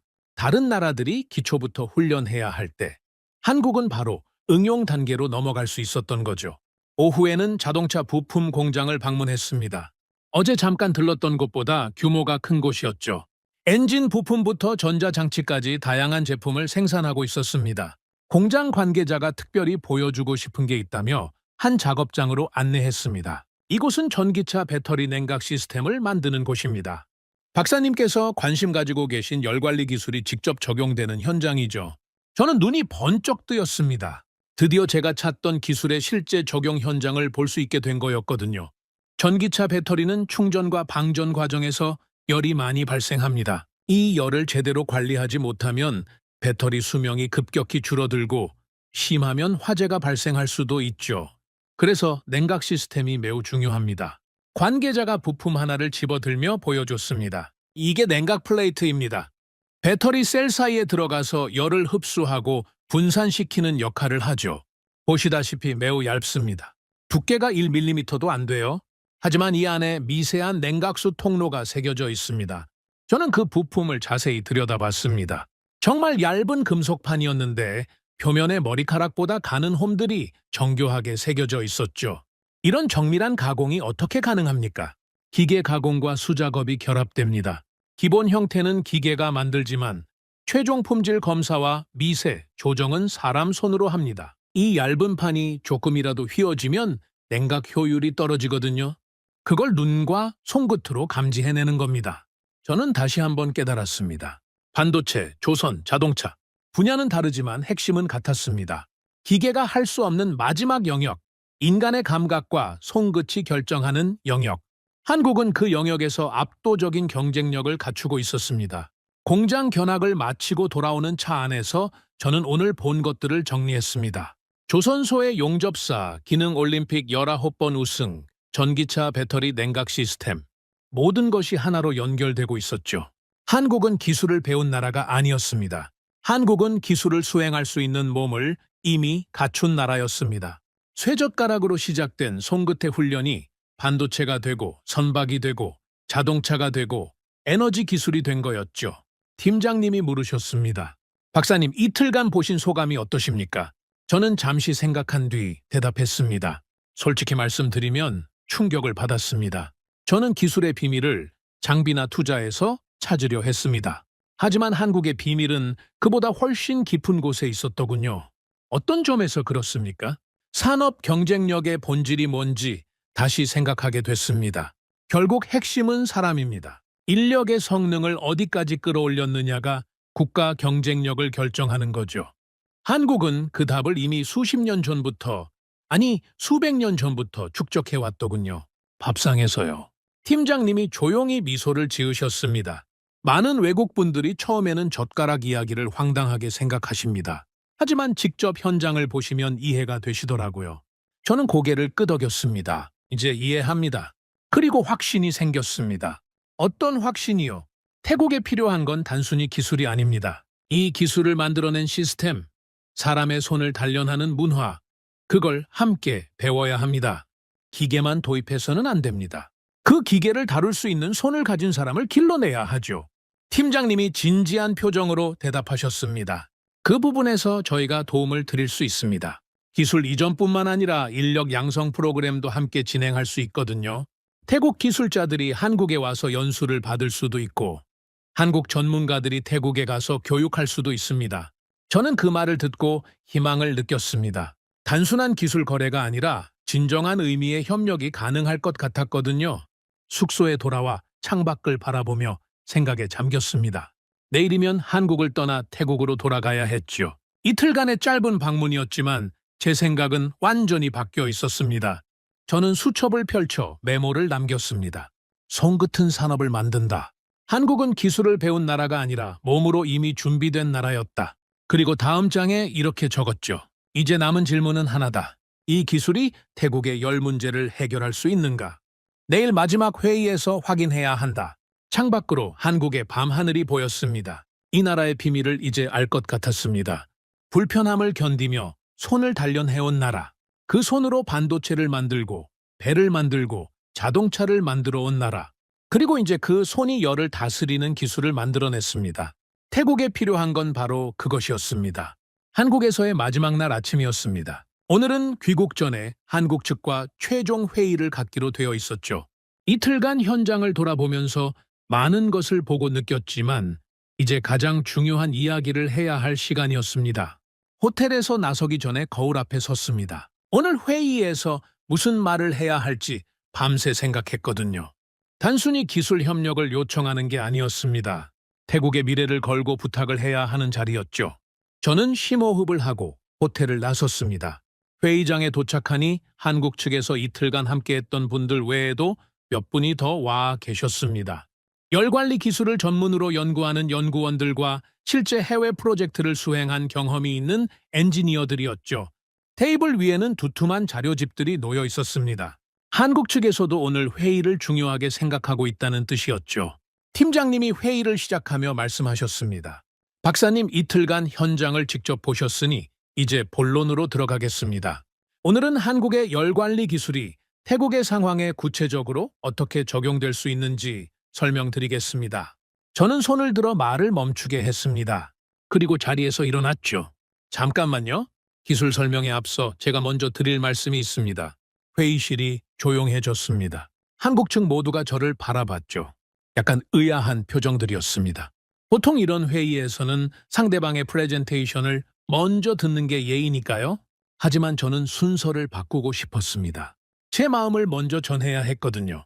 저는 심호흡을 한번 하고 입을 열었습니다. 이틀간 한국을 돌아보면서 저는 많은 것을 봤습니다. 반도체 공장의 클린룸에서 나노미터 단위로 작업하는 기술자들을 봤고 조선소에서 수십 톤짜리 철블록을 밀리미터 오차로 맞추는 현장을 봤습니다. 자동차 부품 공장에서는 머리카락보다 가는 홈이 새겨진 냉각 플레이트를 직접 만져봤죠. 저는 잠시 말을 멈추고 회의실을 둘러봤습니다. 솔직히 말씀드리겠습니다. 충격을 받았습니다. 팀장님이 조금 놀란 표정을 지으셨습니다. 저는 20년 넘게 산업기술을 분석해왔습니다. 전 세계 공장과 연구소를 다녀봤죠. 독일의 정밀기계, 일본의 품질관리, 미국의 혁신 시스템 다 봤습니다. 솔직히 말하면 어느 정도 자만심도 있었습니다. 이 정도면 세계 기술의 흐름을 꿰뚫고 있다고 생각했거든요. 하지만 한국에서 본 것은 그것들과 차원이 달랐습니다. 어떤 점에서 그러십니까? 팀장님이 조심스럽게 물으셨습니다. 다른 나라들은 시스템으로 기술을 만듭니다. 좋은 장비를 사고, 좋은 교육을 하고, 좋은 매뉴얼을 만들죠. 그러면 어느 정도 수준의 기술자가 나옵니다. 예측 가능한 결과가 나오는 거죠. 하지만 한국은 달랐습니다. 한국은 시스템 이전에 이미 기술자의 몸이 준비되어 있었습니다. 그건 시스템으로 만들 수 있는 게 아니었습니다. 저는 어제 있었던 일을 떠올리며 말했습니다. 젓가락 이야기를 처음 들었을 때 솔직히 황당했습니다. 탄소 배출과 국가 경쟁력을 논의하는 자리에서 갑자기 젓가락이라니 예의상 고개를 끄덕였지만 속으로는 의아했죠. 이 사람들이 진지한 건가? 아니면 나를 시험하는 건가? 그런 생각까지 했습니다. 회의실에서 작은 웃음소리가 났습니다. 분위기가 조금 부드러워졌죠. 하지만 현장을 직접 보고 나니 이해가 됐습니다. 반도체 기술자의 손놀림, 용접사의 손떨림 없는 작업, 품질 검사원의 손끝 감각, 그게 전부 같은 뿌리에서 나온 거였습니다. 쇠젓가락으로 매일 3번씩 수십 년간 훈련한 손이었죠. 처음에는 믿기 어려웠지만 직접 보니까 부정할 수가 없었습니다. 저는 한 걸음 앞으로 나서며 말했습니다. 저는 이제 확신합니다. 한국의 기술력은 따라할 수 있는 게 아닙니다. 장비를 사온다고 되는 게 아니고 교육을 한다고 되는 게 아닙니다. 수백 년에 걸쳐 축적된 문화의 결과물이니까요. 다른 나라가 지금부터 시작해도 수십 년은 걸릴 겁니다. 어쩌면 영원히 따라잡지 못할 수도 있죠. 회의실이 완전히 조용해졌습니다. 한국 측 모두가 진지한 표정으로 제 말을 듣고 있었죠. 몇몇 분은 눈빛이 젖어 있는 것 같기도 했습니다. 자기 나라의 기술을 외국인이 이렇게 평가해주는 게 감동적이었던 모양입니다. 저는 본론으로 들어갔습니다. 그래서 부탁드리고 싶습니다. 팀장님이 자세를 고쳐 앉으셨습니다. 어떤 부탁이십니까? 저는 최대한 진지하게 말했습니다. 한국의 열관리 기술을 태국에도 적용할 수 있게 해주십시오. 단순한 사업 제안이 아닙니다. 태국의 생존이 걸린 문제입니다. 팀장님이 고개를 끄덕이며 경청하셨습니다. 태국은 지금 시간과 싸우고 있습니다. CBAM이 2026년부터 본격 시행되면 우리 수출품에 탄소 비용이 붙습니다. 중국이 이미 그 길을 먼저 걷고 있고 태국도 같은 방향으로 가고 있죠. 3년에서 5년 안에 우리 제조업 경쟁력이 심각하게 훼손될 겁니다. 공장이 문을 닫고 일자리가 사라지고 경제가 흔들릴 겁니다. 저는 이틀간 본 것들을 떠올리며 말했습니다. 저희도 방법을 찾으려고 노력했습니다. 잠을 줄여가며 모든 가능성을 검토했죠. EU와 협상을 시도했지만 문은 닫혀 있었습니다. 규칙은 바뀌지 않는다고 했죠. 설비 전면 교체를 검토했지만 10년이 걸립니다. 우리에게 그 시간이 없습니다. 중국 기술을 고려했지만 정치적 리스크가 너무 컸습니다. 유럽 기술은 느리고 미국 기술은 비싸고 일본 기술은 현장 적용이 어려웠습니다. 모든 선택지가 탈락한 뒤에 한국이 남았습니다. 저는 팀장님을 똑바로 바라보며 말했습니다. 하지만 이틀간 직접 보고 나니 알겠습니다. 한국은 마지막 선택지가 아니라 처음부터 최선의 선택지였습니다. 저희가 몰랐던 것뿐이죠. 한국을 먼저 찾아왔어야 했는데 돌아온 겁니다. 팀장님이 진지한 표정으로 물으셨습니다. 구체적으로 어떤 협력을 원하십니까? 저는 준비해온 내용을 말하기 시작했습니다. 태국의 주요 제조업 공장에 한국의 열 회수 시스템을 적용하고 싶습니다. 철강, 시멘트, 화학 분야부터 시작해서 점진적으로 확대하는 거죠. 발전소 효율화도 필요합니다. 태국은 전력 수요가 계속 증가하고 있는데 발전 과정에서 버려지는 열을 회수할 수 있다면 같은 연료로 더 많은 전기를 만들 수 있으니까요. 자동차 산업도 마찬가지입니다. 태국은 동남아시아 자동차 생산의 중심지인데 내연기관 효율화와 전기차 배터리 냉각 기술이 절실합니다. 저는 잠시 숨을 고르고 가장 중요한 부탁을 꺼냈습니다. 그리고 인력 양성입니다. 솔직히 말씀드리면 장비만 가져가서는 안 된다는 걸 알고 있습니다. 그 장비를 다룰 수 있는 손이 필요하죠. 한국 기술자들의 손을 하루아침에 만들 수는 없지만 적어도 배울 수는 있습니다. 태국 기술자들이 한국에 와서 배울 수 있는 기회를 주십시오. 한국의 정밀 제어 노하우를 태국 사람들도 익힐 수 있게 해주시는 겁니다. 저는 잠시 말을 멈추고 가장 솔직한 마음을 털어놓았습니다. 저도 기술 분석가로서 자존심이 있습니다. 20년 넘게 이 분야에서 일해왔고 나름대로 전문가라는 평가도 받아왔죠. 다른 나라에 이렇게 부탁하는 게 쉬운 일은 아닙니다. 하지만 태국의 미래가 걸린 문제 앞에서 자존심은 중요하지 않습니다. 제 체면보다 태국의 공장에서 일하는 수백만 노동자들이 더 중요합니다. 회의실이 무거운 침묵에 잠겼습니다. 저는 마지막으로 가장 솔직한 말을 덧붙였습니다. 제발 도와주십시오. 한국의 기술이 필요합니다. 정말 좋은 기술입니다. 아니, 세계 최고의 기술입니다. 그 기술을 태국도 쓸 수 있게 해주십시오. 팀장님이 천천히 일어나셨습니다. 그리고 제 손을 잡으셨죠. 손에 힘이 들어가 있었습니다. 박사님, 먼저 감사드립니다. 저희 기술을 그렇게 높이 평가해 주셔서요. 솔직히 저희도 이 기술이 세계적으로 경쟁력이 있다고 생각하지만 외국의 전문가분이 직접 이렇게 말씀해 주시니 더 의미가 있습니다. 저희 연구원들이 밤새워 개발한 기술인데 이렇게 인정받으니 기쁩니다. 팀장님이 제 손을 놓고 자리로 돌아가시며 말씀하셨습니다. 박사님의 부탁에 대해 말씀드리겠습니다. 저는 긴장된 마음으로 다음 말을 기다렸습니다. 심장이 빠르게 뛰고 있었죠. 적극적으로 검토하겠습니다. 제 가슴이 뛰기 시작했습니다. 거절이 아니었습니다. 사실 저희도 해외 기술 협력에 관심이 많습니다. 한국 내수 시장만으로는 기술 개발 비용을 감당하기 어렵거든요. 좋은 파트너를 만나서 함께 성장하는 게 저희에게도 이익입니다. 박사님께서 말씀하신 분야들, 제조업 열 회수, 발전소 효율화, 자동차 냉각 기술, 인력 양성까지 전부 논의할 수 있습니다. 구체적인 조건과 일정은 협의해야 하지만 기본적인 방향에는 동의합니다. 저는 안도의 한숨을 내쉬었습니다. 눈가가 뜨거워지는 걸 느꼈죠. 감사합니다. 정말 감사합니다. 팀장님이 손을 내저으셨습니다. 아직 감사하실 때가 아닙니다. 이제 시작이에요. 구체적인 협의가 남아있고 양국 정부 간 조율도 필요합니다. 하지만 저희 쪽에서는 최대한 협조하겠습니다. 박사님의 진심이 느껴졌으니까요. 연구원 한 분이 질문을 하셨습니다.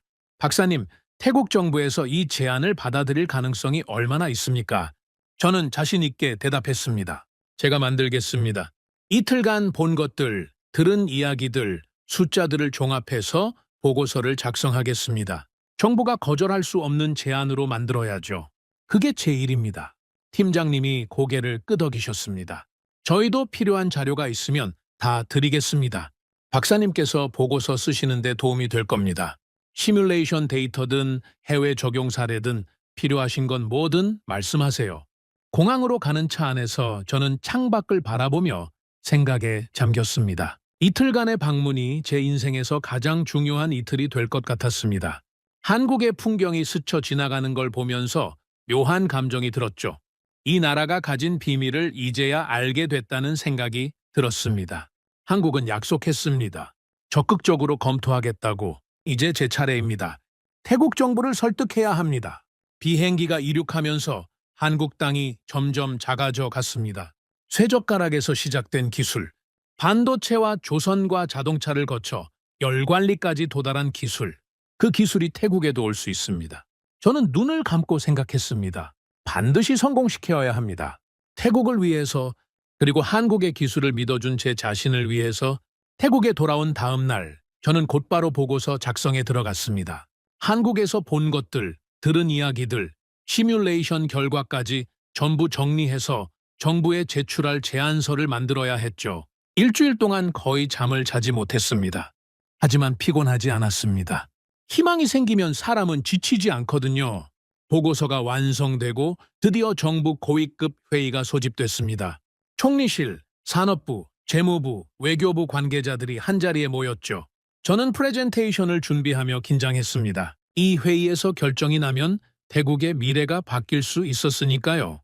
회의실에 들어서니 분위기가 무거웠습니다. 각 부처 장관들과 차관들이 자리에 앉아 있었고 테이블 위에는 제가 작성한 보고서가 놓여 있었죠. 산업부 장관이 먼저 입을 여셨습니다. 수파차이 박사, 보고서는 읽었습니다. 한국 기술에 대해 상당히 긍정적으로 평가하셨더군요. 직접 설명을 듣고 싶습니다. 저는 스크린에 자료를 띄우며 설명을 시작했습니다.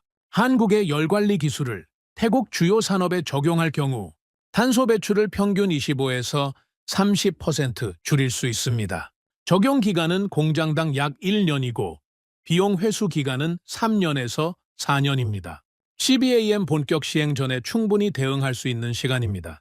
재무부 차관이 손을 들었습니다. 비용은 얼마나 듭니까? 구체적인 숫자로 말씀해 주십시오. 철강, 시멘트, 화학 분야, 주요 공장 50개소에 우선 적용할 경우 초기 투자 비용은 약 2천억 바트로 추산됩니다. 하지만 에너지 절감 효과를 고려하면 5년 안에 투자 비용을 회수하고도 남습니다. 2천억 바트라? 재무부 차관의 표정이 어두워졌습니다. 적은 돈이 아닙니다. 지금 정부 재정 상황이 여유롭지 않은 건 아시지 않습니까? 저는 대답했습니다. 알고 있습니다. 하지만 투자하지 않았을 때의 비용을 생각해 보셔야 합니다. CBAM이 본격 시행되면 태국 수출품에 탄소 비용이 붙습니다. 그 비용은 매년 발생하고 점점 커질 겁니다. 지금 2천억을 투자하지 않으면 나중에 수조 바트를 잃게 됩니다. 회의실이 잠시 조용해졌습니다. 그때 외교부 차관이 다른 방향에서 질문을 던졌죠. 박사님, 기술적인 부분은 이해했습니다. 하지만 다른 방법은 없습니까? EU와 협상을 통해 유예 기간을 얻는다든지 국제사회에서 개발도상국에 대한 예외 조항을 요구한다든지.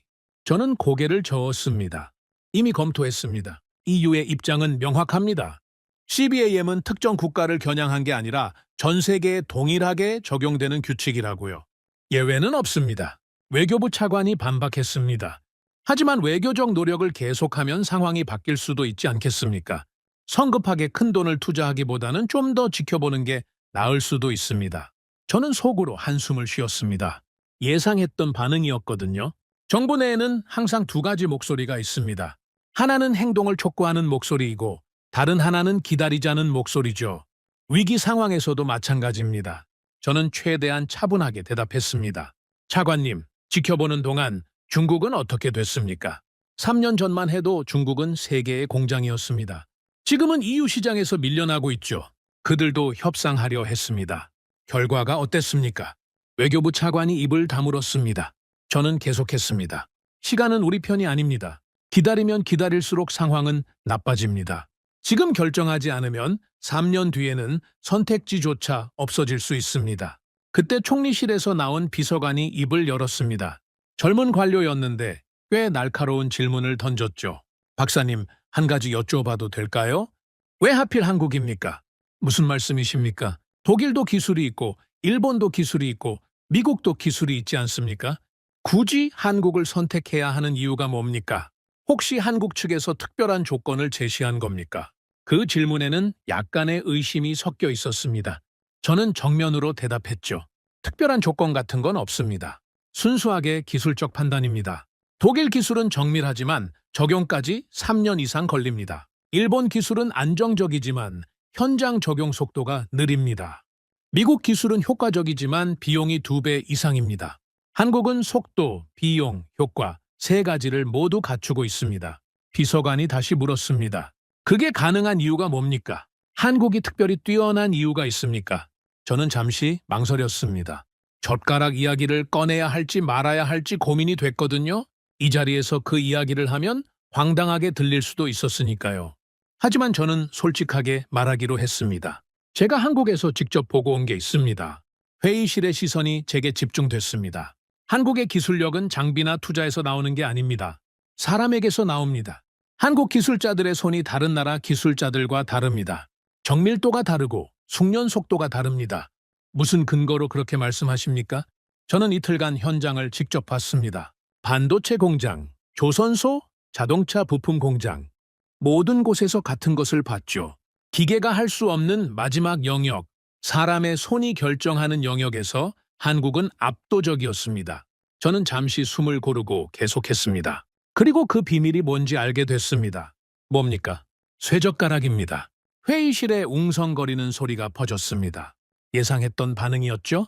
저도 처음에는 황당하게 생각했으니까요. 잠깐만요, 젓가락이라고요. 산업부 장관이 의아한 표정으로 물었습니다. 저는 설명을 이어갔습니다. 한국은 세계에서 유일하게 쇠로 된 젓가락을 일상적으로 사용하는 나라입니다. 무겁고 미끄럽고 납작해서 다루기 어렵죠. 하지만 한국 사람들은 어릴 때부터 이걸 매일 씁니다. 하루 3번, 1년에 1000번 이상을 반복하죠. 그게 수십 년 동안 축적됩니다. 그게 기술과 무슨 상관입니까? 쇠젓가락을 제대로 쓰려면 압력, 각도, 속도를 동시에 제어해야 합니다. 이건 정밀 제어의 기본입니다.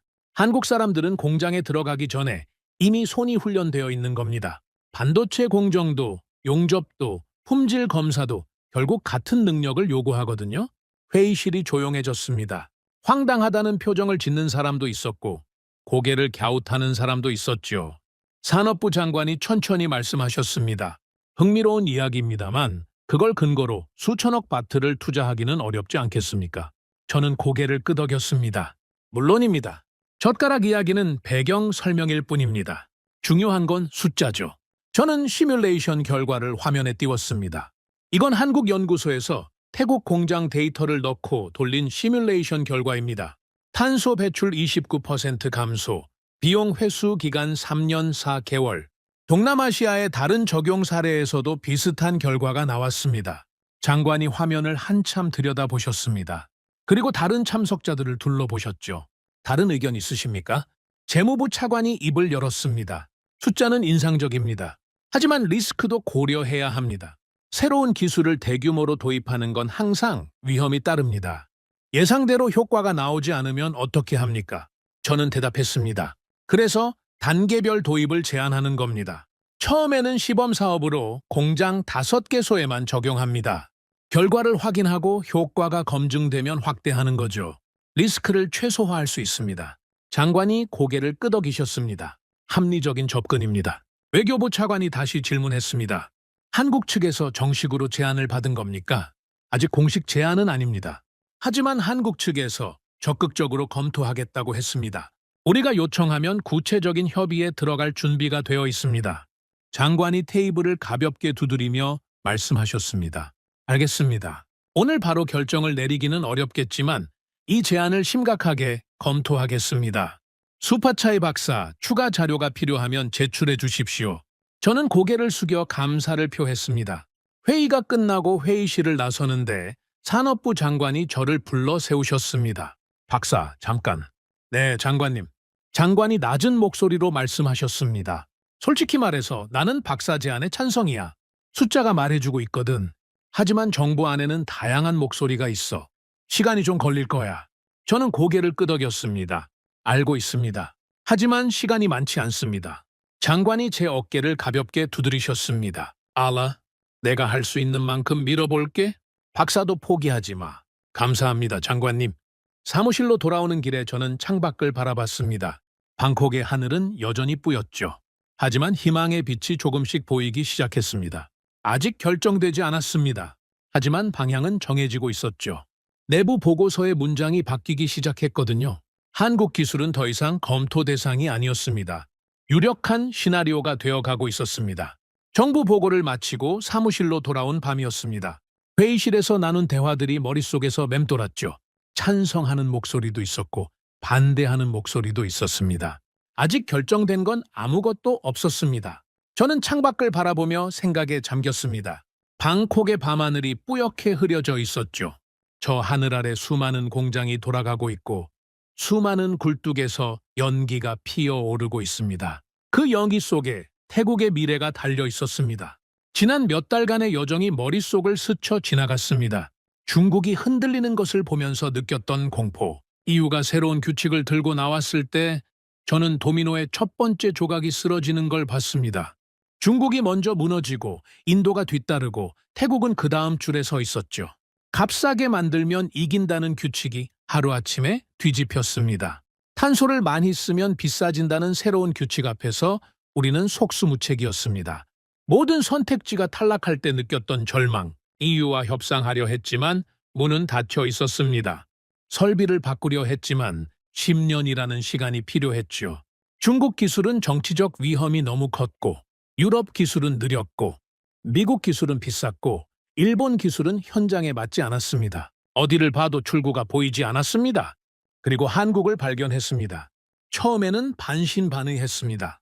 한국이 반도체 강국인 건 알았지만 열관리 기술이라고요. 그게 우리 문제를 해결할 수 있겠습니까? 하지만 자료를 파면 팔수록 묘한 느낌이 들었습니다. 다른 나라에서는 본 적 없는 접근법이 있었거든요. 직접 가서 봐야겠다고 생각했습니다. 그리고 한국에서 보낸 이틀이 제 생각을 완전히 바꿔놓았죠. 반도체 공장의 클린룸에서 나노미터 단위로 작업하는 기술자들을 봤습니다. 손끝이 거의 떨리지 않았죠. 조선소에서는 수십 톤짜리 철블록을 밀리미터 오차로 맞추는 현장을 봤습니다. 자동차 부품 공장에서는 머리카락보다 가는 홈이 새겨진 냉각 플레이트를 직접 만져봤죠. 그리고 젓가락 이야기를 들었습니다. 처음에는 황당했습니다. 탄소 배출과 국가 경쟁력을 논의하는 자리에서 갑자기 젓가락이라니요. 하지만 현장을 보고 나니 이해가 됐습니다. 쇠젓가락으로 매일 3번씩 수십 년간 훈련한 손, 압력을 제어하고 각도를 맞추고 속도를 조절하는 능력, 그게 반도체 기술자의 손이 되고 용접사의 손이 되고 품질 검사원의 손이 된 거였습니다. 한국은 기술을 배운 나라가 아니었습니다. 한국은 기술을 수행할 수 있는 몸을 이미 갖춘 나라였습니다. 저는 이제 한국을 다르게 봅니다. 한국은 빠른 나라가 아닙니다. 운이 좋은 나라도 아닙니다. 한국은 불편함을 제거하지 않고 견딘 나라입니다. 쇠젓가락이라는 불편한 도구를 수백 년간 고수했습니다. 편한 나무 젓가락으로 바꿀 수 있었는데도 바꾸지 않았죠. 그 불편함이 사람을 단련했습니다. 세계 기능 올림픽 19번 종합 우승. 한국은 손으로 증명해온 나라였습니다. 그리고 그 손이 이제 열을 다스리는 기술을 만들어냈습니다. 버려지는 폐열을 회수하고 정밀하게 제어하고 다시 에너지로 바꾸는 기술. 탄소 배출을 30% 가까이 줄일 수 있는 기술. 태국이 간절하게 필요로 하는 바로 그 기술이었습니다. 저는 그 기술을 태국에 가져오고 싶습니다. 아니, 가져와야 합니다. 태국의 공장들이 계속 돌아가게 하려면, 수출이 막히지 않게 하려면, 수백만 개의 일자리를 지키려면 한국의 기술이 필요합니다. 다른 방법이 없습니다. 모든 선택지를 검토했고 모든 대안을 분석했습니다. 남은 건 한국뿐이었습니다. 하지만 아직 결정된 건 없습니다. 정부 내에는 여전히 다양한 목소리가 있습니다. 신중해야 한다는 목소리, 더 지켜보자는 목소리, 다른 방법을 찾아보자는 목소리. 저는 그 목소리들과 싸워야 합니다. 숫자로, 논리로, 그리고 간절함으로. 회의는 계속되고 있습니다. 보고서가 오가고 질문이 쏟아지고 검토가 반복되고 있죠. 언제 결론이 날지 아무도 모릅니다. 하지만 저는 포기하지 않을 겁니다. 한국 측에서 말했습니다. 적극적으로 검토하겠다고, 협력할 준비가 되어 있다고. 그 문은 열려 있습니다. 이제 우리가 그 문을 통과해야 합니다. 창밖을 다시 바라봤습니다. 방콕의 하늘은 여전히 뿌였습니다. 하지만 저 하늘 너머 어딘가에 답이 있다는 걸 압니다. 불편함을 견디며 손을 단련해온 나라. 그 손으로 반도체를 만들고 배를 만들고 자동차를 만들고 이제는 열을 통제하는 기술을 만든 나라. 한국. 저는 수첩을 펼쳐 마지막 페이지에 적었습니다. 불편함을 견딘 문명만이 복잡한 위기를 통제할 수 있다. 한국의 힘은 제도나 구호가 아니라 생활 속에서 단련된 인간의 성능에 있다. 태국은 그 힘이 필요하다. 반드시. 아직 최종 결정은 나지 않았습니다. 회의실 안에서는 여전히 논쟁이 계속되고 있죠. 하지만 회의실 공기 속에는 이미 하나의 방향이 떠다니고 있습니다. 저는 그 방향이 현실이 되기를 간절히 바랍니다. 한국의 기술이 태국에 오는 날, 쇠젓가락에서 시작된 정밀함이 태국의 공장을 바꾸는 날, 저 뿌연 하늘이 조금 더 맑아지는 날, 그날이 오기를. 오늘의 사연은 여기까지입니다. 구독과 좋아요는 영상 제작에 아주 큰 힘이 됩니다. 지금까지 감동테라스 저는 소희였습니다. 오늘도 우리 구독자님들의 가정에 따뜻한 행복이 가득하시길 진심으로 바라겠습니다. 긴 영상 끝까지 시청해주셔서 정말 감사합니다. 내일 더 좋은 이야기로 찾아뵙겠습니다. 감사합니다.